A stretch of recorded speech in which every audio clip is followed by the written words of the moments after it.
So I'm really pleased to be able to introduce to you the director of the Living Dead trilogy, George A. Romero.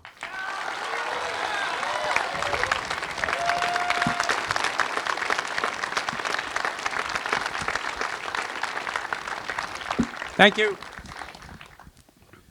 So I'm going to ask you a couple of questions and we'll open it up to you guys. First, I can't believe people still show up to see this movie. Anyway, we'll talk about this later, but all I see are the mistakes that I made. No, I mean, that's the thing. Is like the film came out, you made in 1968, and it kind of went out on the drive-in circuit. It kind of creeped out there. It didn't really get recognized right away. Can you talk about the journey of that? Well, you know, the fact is that when the film was first released, it made money. It cost us about $117,000, and it made about $700,000 in the first year, in those drive-ins and neighborhood theaters, and blah blah blah. And we said, "Wow, this is an easy business."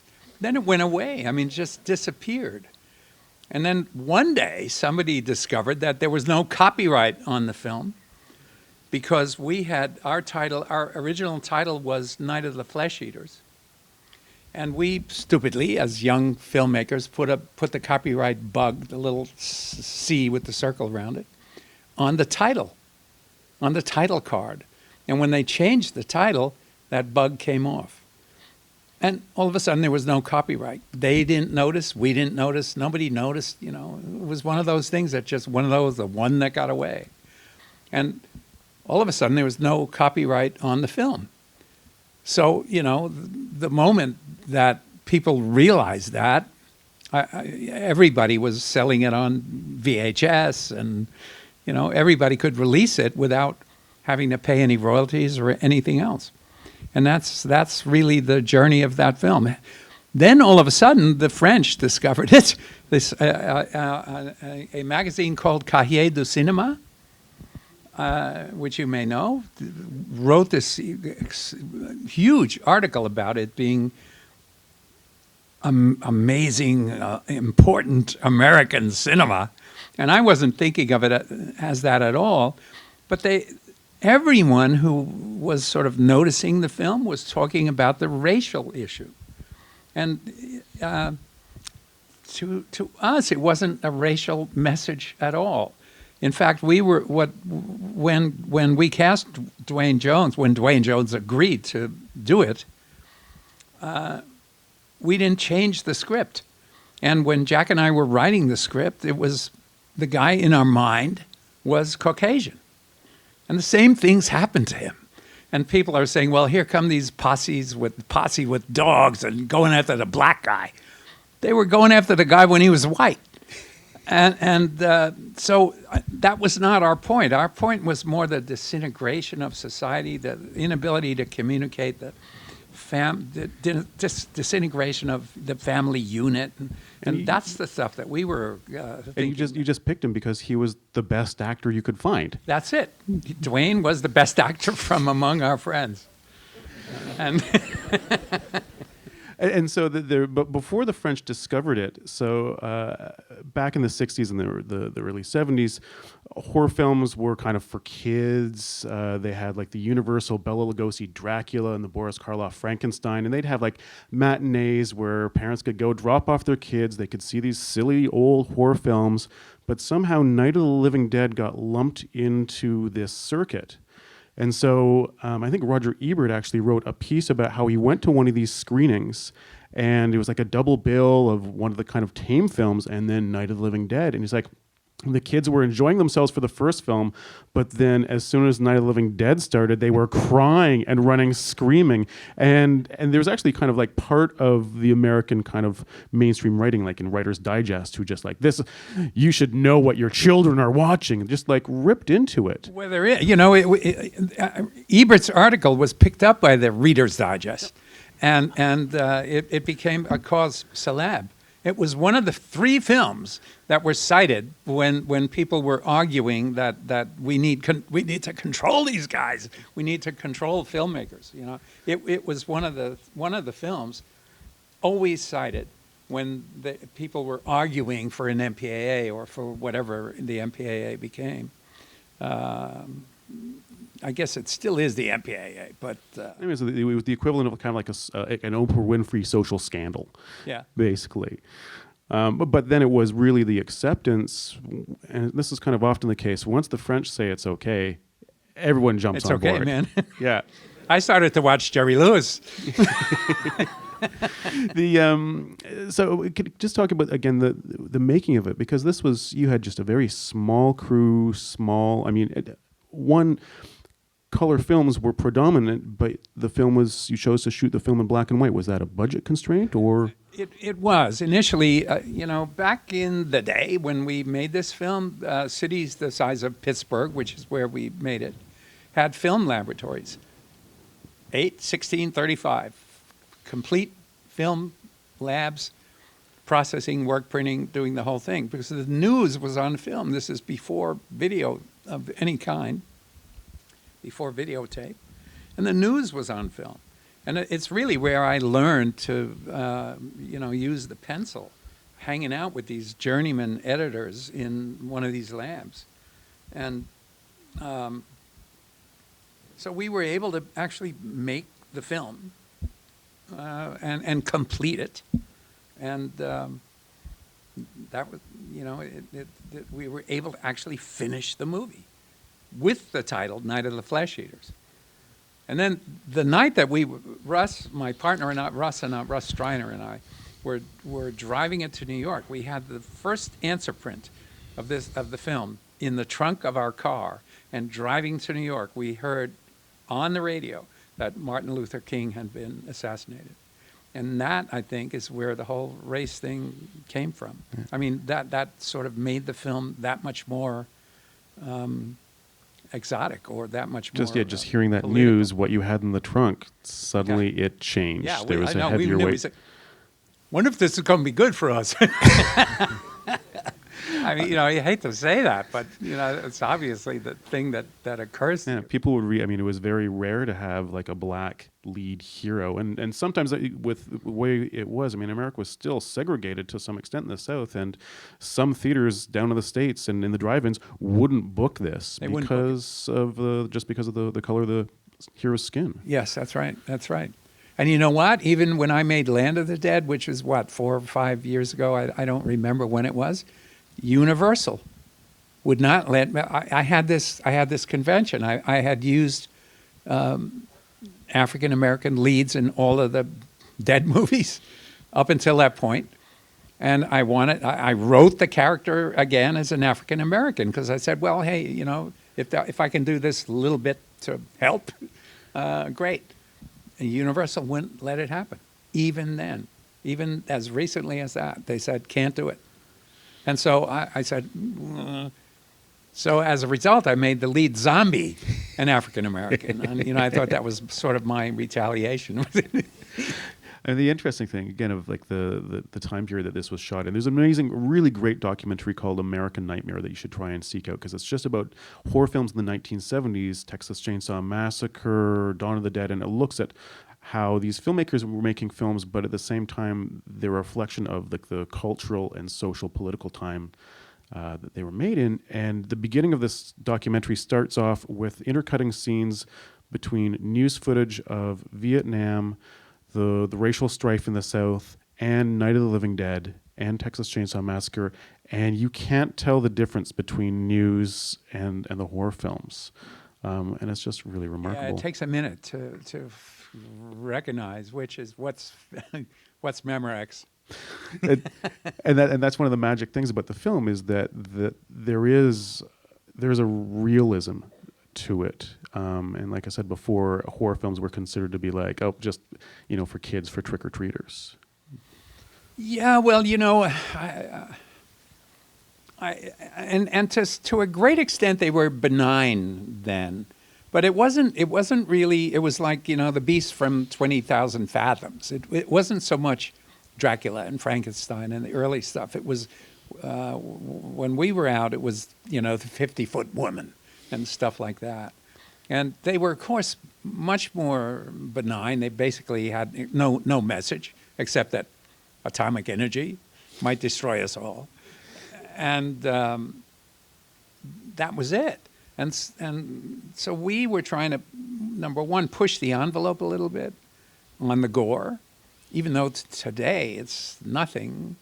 And your question about black and white, originally, I actually argued when we were making the film, because we came to a point about a week into the film, about a week into the shooting the film, where we had some investment, and we tried to decide, well, we could switch to 16 millimeter and go color and reshoot that week, or stick with 35 and stay with black and white. And I argued at the time that the most brutal scenes that I've ever seen, one of the most gory things is the image of Brando after they beat him up on the waterfront, and he's got blood all over him. And I felt that it was more gruesome, and I think that had something to do with news, because the news was all black and white at that time. There was no color TV yet, and I always felt that the black and white, the blood looked more real. And in color, most of the color blood was John Wayne blood, and not very realistic, a little too bright, a little too red. And I honestly felt that black and white blood looked gorier, and so I decided to stick with black and white. Because when you look at the blood and gore in Dawn of the Dead, it's cartoonish. And I mean, as gruesome as it is, it's still laughable. Yeah. So. Oh, it's meant to. Exactly, it's supposed to be. It's meant to be funny. Do we have any questions from you guys? Let's see. We have people with microphones here. Okay. So I can't see anybody. Yeah, so. we've got some people. Here we go. We've got someone over here, I think. So they're going to run a mic over.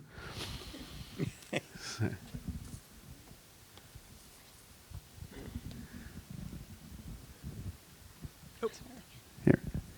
Yes. Hi, first of all, I'd like to say thank you for coming. Oh, thank you for This is having me. really an exciting moment for us. I'm a grad student at OCAD.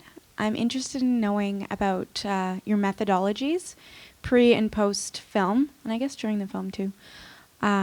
Creative process, what kind of methodologies do you use? Did you have to do interviews? What kind of research did you need to do before this film? I mean, one of the things is that pretty much throughout your whole history of all your films, you're the writer, with like just a few exceptions. Right. Can you talk about the process of where you get your inspiration from? The news, I guess. I often, when I'm sitting there writing something, I will have CNN on, and it does, it's like that's my wallpaper. I usually get the idea I get some germ of an idea, like for when we made Dawn of the Dead. I resisted for 10 years wanting to do another one, because particularly after the Cahiers du Cinema wrote these glowing things about it, and then it was invited into the Museum of Modern Art, it became an important movie. And I'm sitting there going, wait, I didn't, as I said, all I could see was the mistakes in it, but technical mistakes. And I didn't want to do another one. I socially knew the people that were developing the shopping mall where we shot Dawn. And it was the first shopping mall that we'd ever seen, the first indoor shopping mall that anyone had ever seen in Western Pennsylvania. And I went out a few days before it opened, and I saw all these trucks coming in with everything that, Americans could ever want. And I said, wow, this is like a temple to consumerism. And that was the thought, and that's where the thought came from. And then I started to write a script that had that at its core. And I always sort of look for that in in my fantasy fiction, I'm always looking for the core first, and then sort of build around it. That's part of my process. And then going through it, I used to edit my own stuff. In those days, I used to shoot my own stuff, and it's very hard to learn how to collaborate with when you're used to having that absolute hands-on control. It's hard to learn how to collaborate, and you have to have relationships. You have to have really good relationships with people. And now here I have better relationships, I think, than I ever had in the Pittsburgh days. And I'm there all the way through the edit. I'm sort of making sure, sort of, I don't know, being the guardian angel, sort of watching over that part of the process all the way to the end. As far as the scripts, the idea always comes first. It has to come from some sort of a germ of an idea. It's like, I know a lot of people, Colin, you were saying the other day that, people come to you with movies young people with movies that they've made, they're all zombie movies. And you just want to say, wait, Yeah.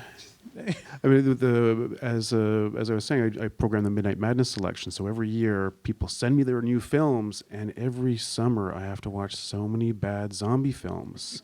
And if you're making a film, if you're working on a film and you're writing a film, I'll give you one piece of advice: don't make a zombie film. It's pretty much been done. Unless you've got you're gonna just break open the whole idea of what this concept is. Well, you can do something, but it has to have something in its soul, right? I mean, you have something like Let the Right One In had something, had a little something different, instead of the other vampire junk that's around, and so that's what it is. Yeah. I mean, you should see, we actually screened it last night. George did do a vampire film called Martin, which is a very different take on what the vampire is and whether or not he's even a vampire. But that's what you've been special at. You've been always kind of taking a convention and kind of twisting it around. Turning it around, yeah. Sometimes that's where the idea comes from, to go back to your question. Sometimes it's just a twist on an idea. When I started to do Martin, I wanted to do a comedy. I wanted to do something silly about how a vampire would have to always, be changing his driver's license and, making him look older. Things like that, silly things. And then I said, wait a minute, I could do something a little more creepy with this. And, some point somewhere when I'm in the shower, the idea comes and it pops. And then when I'm actually doing the writing, I basically just sit there and write. I don't get up. I just get up to, eat, sleep, drink, and I'm basically stay there. That's the way I work. When I'm really deeply into something, I don't want to be disturbed. Do we have any other questions here? At the back? Okay. Okay, stand up so we can see you. Or wave or something. There we go, way in the back. What is your biggest challenge as a director? My age. No, I'm joking. It's always different, man. It's just always completely different. Sometimes, depending on who's holding the purse strings, sometimes you can't use the people that you want to use. I've had directors of photography forced on me by studios, that's usually the big challenge.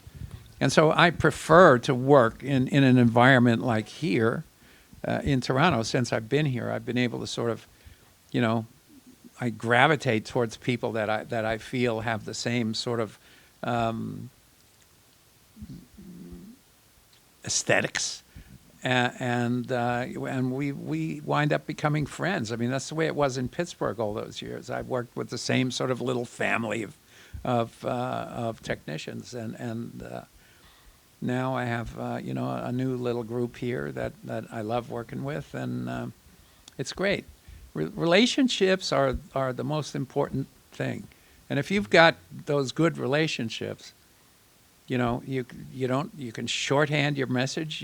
You say something, and the DP knows exactly what you're talking about. You don't have to repeat yourself or over-explain or whatever. I've been in situations where I shot a film called The Dark Half, where the DP was a big deal DP, a guy that worked for Merchant Ivory, Tony Pierce Roberts. And there's a scene, for example, where these people are coming home for the first time. Their house, their country house, has been closed basically for the winter. And they're driving up for the first time to this place. And Tony said, well, wouldn't it look better if there were lights in the windows? And I said, yeah, it would look better, but it doesn't make any sense. And he got his way. He was able to call the studio and insist. And this guy nearly got me fired off this film. And because he had the power. He was looking to win an Oscar, and he had the power. And he won that argument. And so if you look at The Dark Half, when they pull up to the house, the light's on in the house. And I wasn't able to say anything about it. You wind up having to fight and duke it out on every little point. And that's no fun at all. Yeah, it's a very, what a lot of people don't realize is how fickle the business is, and a film can be made or canceled just on a whim often. Exactly. And that's happened to you often. Oh, yeah. And it's happened to so many other people. We have another question. There was a hand. Okay, there's one over here. Yep. Oh, I was just going to comment on Creepshow. Oh, over here. Oh. No. Oh, over this way. Oh, okay. Over this way, George. Okay. See, I only hear out of one ear, so I have no stereophonic hearing. I can't tell. I was just wondering, just to get away from the zombie thing for a second, Creepshow was like an anthology. I was just wondering if you're ever going to attempt something like that again, because I thought it was pretty unique and a good Well, way you know what? I would love to. I think they remade a Creepshow 2. I'm not even sure about There's that. Creepshow 2 and there's a Creepshow 3. Yeah, I mean, Steve, I don't think Steve had anything to do with it at all. I don't even think Richard did. Richard Rubenstein, my ex-partner, I think it did that. Somehow Warner Brothers sold it off. I don't know how it happened. I'd love to do it. The wisdom in Hollywood is that anthologies don't work. And I don't get that. I mean, one of these days, and there's going to be an anthology that'll blow the roof off again. There's a good. It's actually playing, I think, in Toronto now, but it'll be coming out on video and VOD. There's a really great horror anthology called VHS. Check it out. It is, and it's directed by around 4 of the top young horror directors and writers, and it's super fun. And it's proof that anthologies do work. But it was an independent film, which was done for next to nothing.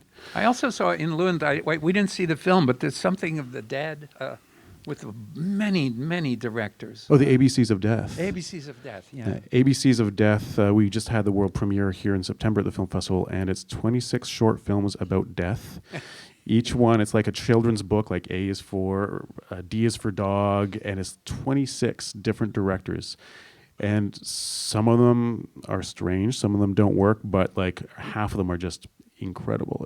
But I mean, that's the thing with an anthology, you're always going to have one which isn't as strong as the other 3, and I mean, it's just the way the mix works out. So Definitely. I mean, there's no question. And then trying to decide. When we were trying to decide what order to put the stories in Creepshow, I mean, there was more arguing about that than about anything else on the production. What order should we put them in? Let's get rid of Jordy early. And let's put Leslie Nielsen in the middle somewhere. That's and here's we've got still over here. Okay, well then we'll get to you. Hi, I was at the screening last night of Martin, and I had forgotten how special that film was, and it really moved me, and I wanted to thank you for it. First of all, just for making it. It's an amazing film. I'm happy it's out there. But my question is actually about the role of women in the Dead trilogy. I really enjoy the trilogy. I'm a lifelong fan. But if you look at a character from the first film, say Barbara, for example, and then you look at Laurie from Day of the Dead, there's quite a journey there. And I was just wondering if you wanted to comment about that. Like, I think Day of the Dead's almost a feminist film if you think about the other two characters, the Rhodes character and the scientist character. They're kind of caricatures of masculinity. So I was just wondering if you wanted to comment on that. Well, it's interesting because someone mentioned this the other night when I was doing the first talk with Colin. When I made Night of the Living Dead, I was as unaware of Barbara's problems as a woman as I was about Dwayne as a black man. I mean, I just said, come on, you know, I just thought with Dwayne, I said, come on, it's 1968, man, nobody's going to care about that. And with Barbara, I fell into the old trap of the damsel in distress. You know, she breaks her shoes, she breaks her heels, she falls, she does everything, and she winds up being catatonic and ineffectual all the way through the movie. And it took me a while. It only when people started to talk about the film, no one mentioned that. Nobody mentioned that, oh, this is not very nice to women. Everybody was just all about, you know, what a racial statement. No one ever mentioned it. But I noticed it. I said, wait, that was wrong. So when I did the remake, when I wrote the remake of Night of the Living Dead, the one that Tom Savini directed, I made her much stronger. I made Barbara much stronger. And then I've sort of been apologizing ever since. And I think that that's Sarah is maybe the strongest. Maybe Asia in Land of the Dead, but she's also a bit of a victim, but she's pretty strong too in the end. Anyway, I've tried to apologize. I think you have. I mean, in Day of the Dead, Sarah is like just as strong as like Sigourney Weaver's Ripley in Aliens. Like, it's a good, sharp character. But I mean, the interesting thing is in these films, they think that they're doing the right thing. Yeah. And it's always either the wrong thing or that's not the only choice. That's not the only choice. And Yeah. that's it. Sarah in Day of the Dead is wrong about a lot of, you know, as much as she forgives Frankenstein and she's just wrong about it. She's too easy on the situation. She should have shot Rhodes, you know. So I was also trying to stick a little of that in there, that because Ben in Night of the Living Dead is wrong in the end. He was wrong. He was wrong about arguing. He was wrong about the basement. He's wrong. And in the end, he's proven wrong. But I was trying to do a little bit of that irony there with her, too. And just to let you guys know, tomorrow, Saturday, we are doing a triple bill. We're going to be showing Night of the Living Dead, then Dawn of the Dead, and then Day of the Dead. And I'm sure those sighs are from people who aren't in Toronto. And also, actually, Day of the Dead. Who can take it? Day of the Dead, beautiful 35 millimeter print, and it's actually uncut because when the film first came out in Ontario, the Ontario Film Review Board, our censors, cut the hell out of it. Yeah, you'll be able to see it in all its 35 millimeter I never glory. knew that. I just heard that from you the other evening. Yeah, there's a scene in the film, and I remember when it came out on VHS, where there's this character who shoots himself and puts the gun to his mouth and pulls the trigger.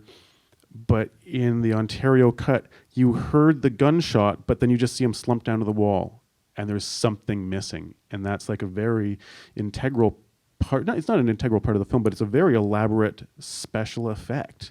It's not real. I mean, we could spin off on that. Yeah, yeah. I mean, when people say there's a great quote by and I don't like to. I'm sorry to interrupt. Go ahead. Well, the quote is, there's a quote from Godard, and I hate dropping this because it sounds really poncy and pretentious, but talking about film and talking about blood, Godard says, it's not blood, it's just the color red. And that's anytime you see someone getting squeamish and really upset, I'm like, no, that's not blood, it's just the color red. You're interpreting it as blood. Right. Yeah. So we've had someone who's been very patient here with a question. Hi.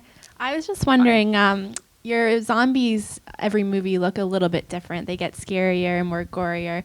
And I was just wondering, when you made Night of the Living Dead, if you kind of had that vision of what your zombies look like now in your more recent Dead films, or if it's that something that you build on every movie, you kind of, give them a different look. And it's always interesting to see every movie, they're going to look different, or it's creative. Well, no. And actually, when I made the first film, Night of the Living Dead, I didn't call them zombies. I didn't think of them as zombies. To me, zombies, I was doing dead people. And zombies, according to The Serpent and the Rainbow and these guys that write about voodoo, they're not dead.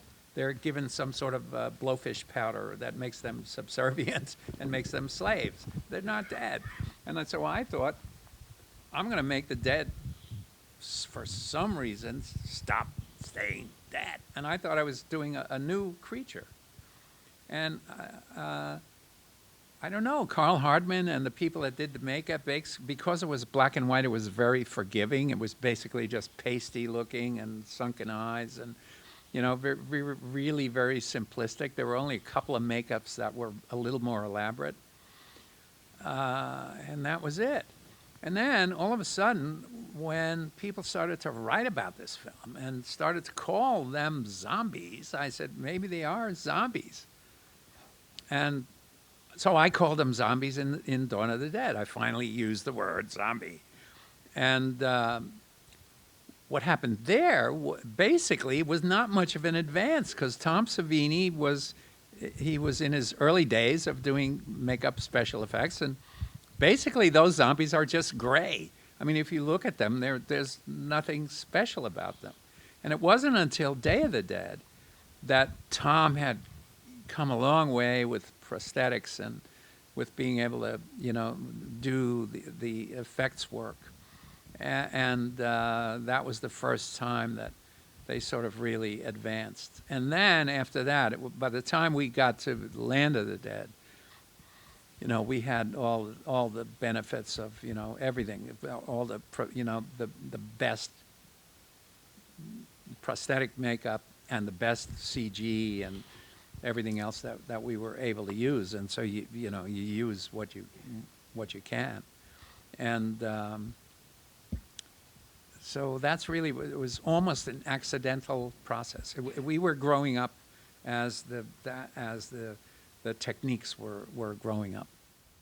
And just to note about Your Undead don't eat brains. That's They something do which not. other people have run with. Before we did we had a discussion here the other night, and I heard someone in the audience go, brains. I'm like, that had nothing to do with this gentleman's work. Your undead don't eat brains. My zombies have never eaten brains. They're this misconception. They could never crack it open. It's like a coconut, They could never crack the skull open.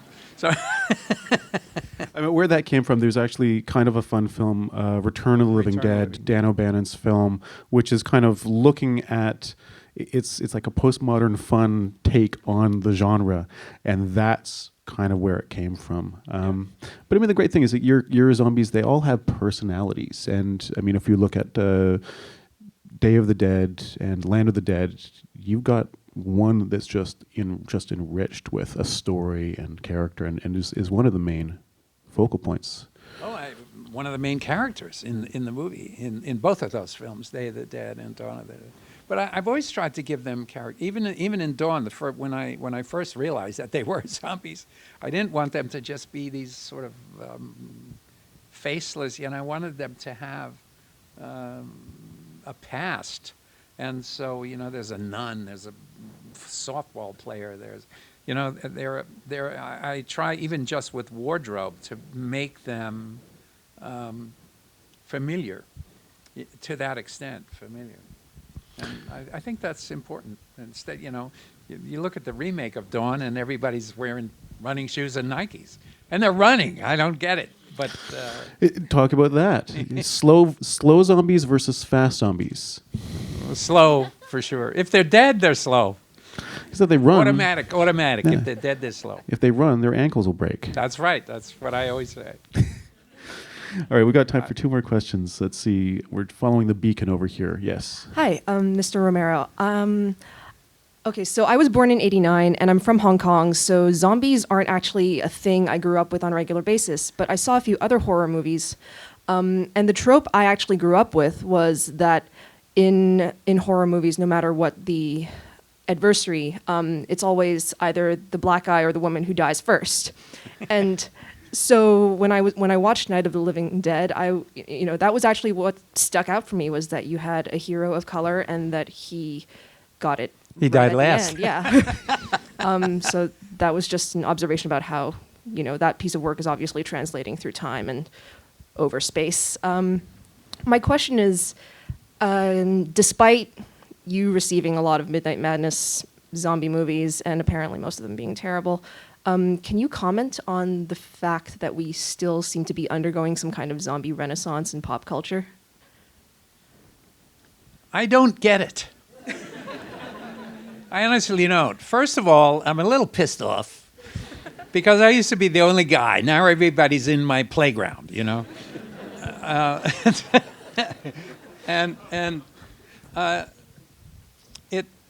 I don't get the whole thing. I don't get the zombie walks. I don't get why 4,000 people come out and, Taya's a lovely person, but what is she, the Pied Piper? How does she get 4,000 people come out and put that goop on? And This is our friend who runs the Toronto Zombie Walk, and every year it grows and grows, and then every cities are doing them all over. But I mean, unbelievable. We were in Strasbourg, France, and my wife Suze went out and all of a sudden encountered this zombie walk. I mean, she couldn't get across the street. It was like the marathon, the New York Marathon. You have to wait. And there was a festival in Slovenia where you were able to judge the films, and you did it by phone. And they were like, they were so excited. They were like, "Tell George we're doing the first zombie walk in Slovenia." I mean, is it because there's kind of almost kind of an end of times hysteria, and is this people kind of like gripping onto? Maybe somewhere way, way deep. I just think it's Halloween, man, and I don't think zombies have been supported in popular culture, popular fiction, by movies. Because if you think about it, what zombie movie has made more than $100 million? Zombieland is the only one, and they're not dead. So that's not the kind of numbers that usually interests Hollywood. Yeah, they're making a Zombieland too, but no movie has gone through the roof that way. It's video games. I think it's video games. There's millions of video games on our iPads. There are probably 75 zombie games on just on the iPad, and huge video from Resident Evil through. I mean, there's a House of the Dead. There's a million big best-selling zombie games. Yeah, and I guess a lot of that is just kind of a different context for the shoot 'em up, for like a first-person POV. It's like, okay, well, we've done army games. Well, you can get away with shooting humans if they're zombies. Then it's just kind of another kind of conceit for that. I think that's exactly right, and I think that's really what's kept the zombie so popular over the years. And I frankly, I don't understand. I mean, if you can talk about, well, the end of days, are people worried about the end of days? I'm just worried about the end of my days. I mean, for me, the thing which always interested me in this particular genre wasn't so much the fact that it's the undead, that it's zombies. What scared me was always just the last man on earth scenario, where you wake up and life has changed, life is different, your loved ones are gone, whether it's zombies or anything else, just being the last man on earth. That's what I always find scary about these things, not the threat of flesh eaters. Right. This might be the end for. Yeah. Well, you know, The Last Man on Earth is the name of Vincent Price, the Vincent Price version of I Am Legend, and I sort of loosely. I Am Legend is loosely responsible for Night of the Living Dead. I Am Legend, which is written by Richard Matheson, who is like a great horror kind of fantasy author. And so, yeah, it was kind of inspired. Night of the Living Dead was kind of inspired from that in many Loosely, of, you know. yeah. I mean, I wanted to do something about. I wanted to do the first day.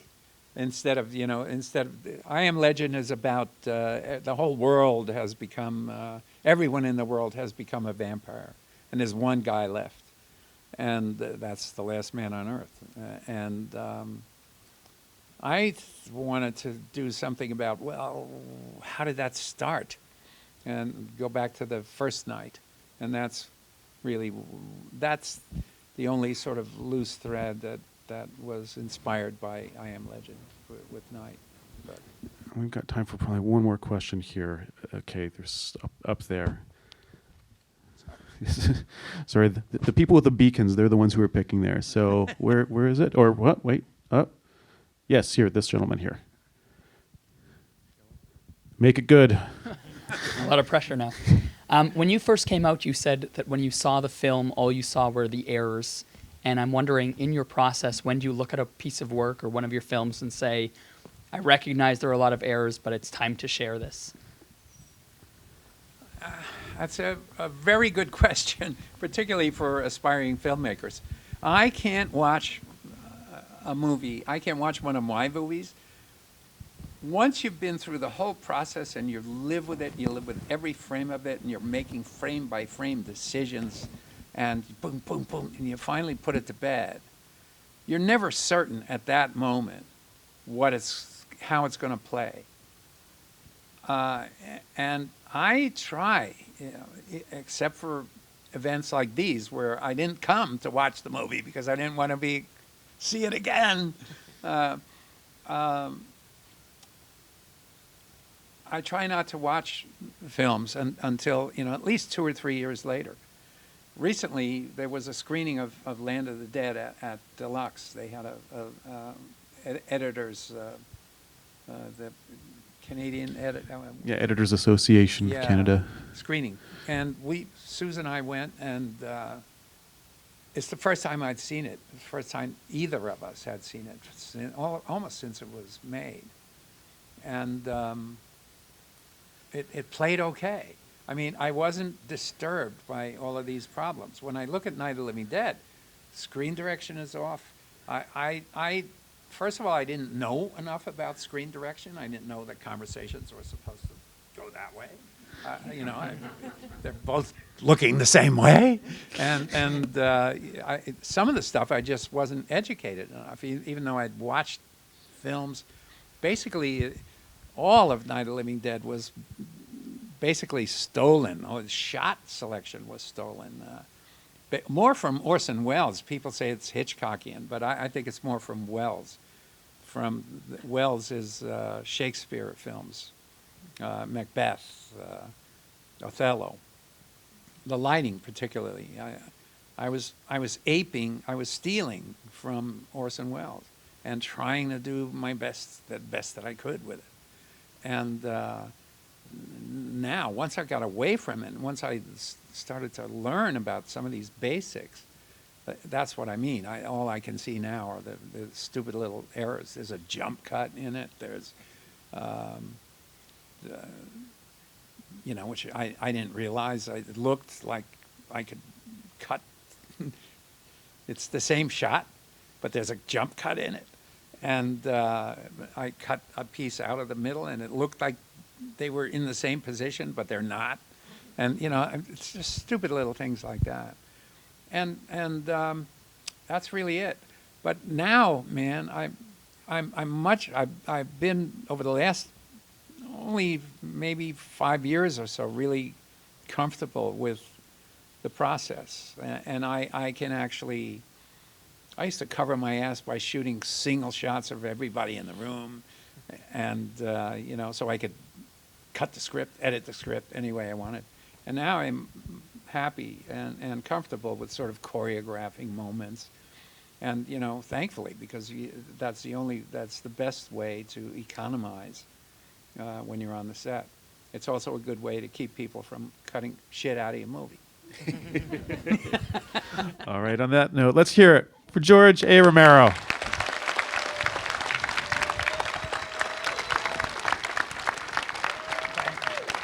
Thank you. Thanks.